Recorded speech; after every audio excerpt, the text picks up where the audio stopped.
Hey TGIF everyone, happy Friday morning. It's Eric here with a quick video blog. Once again today, we did one of these yesterday, and that's because once again today we have the threat for thunderstorms and an elevated risk of severe weather as well, including damaging wind gusts. Now thankfully yesterday the severe weather threat never materialized. We'd have plenty of rain and a lot of lightning and thunder, some loud storms, but the damaging wind threat really did not materialize on Thursday. That is a good thing. We'll hope for the same later on today. Here's the setup this morning. Now, there's not much going on across our region this morning. It's a mostly cloudy morning. It's muggy. It's warm. We have low pressure this morning out across parts of the upper Midwest, dragging a cold front through the Chicago metro area this morning.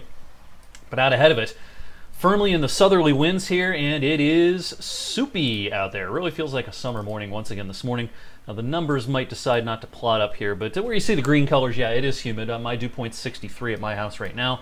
North and west of Chicago, this is where the dry air is, and this is what's coming our way later on today. The difference in how the air feels from, say, the difference between, say, 3 o'clock and 8 o'clock is going to be significant. It's going to feel a lot less humid outside as we go into the evening hours today. Let's talk about the severe weather threat, the damaging wind threat for later on this afternoon. What I'm going to do is plot up the winds, not down here at the surface, but upstairs at about 5,000 feet, because that's the level that some of the wind could get pulled down from in some of the stronger storms that we might see later on today. This is a look at 4 o'clock this afternoon. The winds upstairs at about 5,000 feet.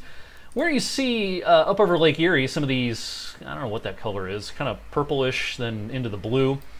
That's where we're starting to see wind speeds of about 60 to 70 miles per hour, and even a little higher. Now, most of that low-level jet is centered over Lake Erie, but still, even down here, where you have kind of this burnt orange color across our region, those are still wind gusts or wind speeds of 40 to 50 to 55 miles per hour up at 5,000 feet.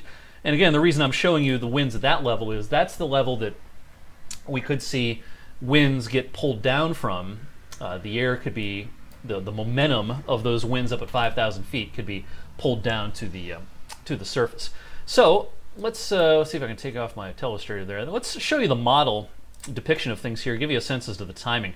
It's going to be pretty quiet through the first part of the afternoon, not much more than a passing shower, but here comes our cold front, and this is coming through at a favorable time of the day. It's coming through at the warmest, most unstable part of the day, and that means mid to late afternoon. So here's 4 o'clock this afternoon, and I think our window for thunderstorms and possible severe weather is roughly from about 3 p.m. to 5 p.m.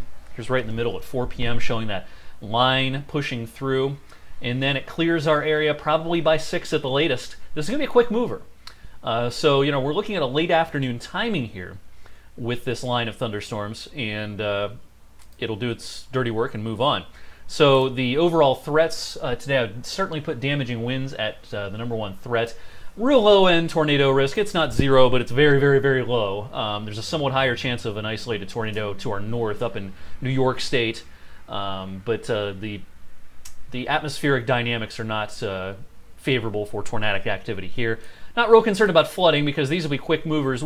I can't rule out some small hail in any of these storms that get going later on today. So again, the overall idea is we have a thunderstorm threat, including the possibility of damaging winds in the strongest storms, mostly mid to late afternoon, say 3 to 5. So I'm going to have plenty of updates here on social media throughout the rest of the day. Meteorologist Andrew DiPaolo will be in the studio until I get in this afternoon, and he'll have you covered on social media and on 21 News midday starting at noon today. And don't forget about the Storm Tracker 21 app. We'll have updates on there throughout the course of the day.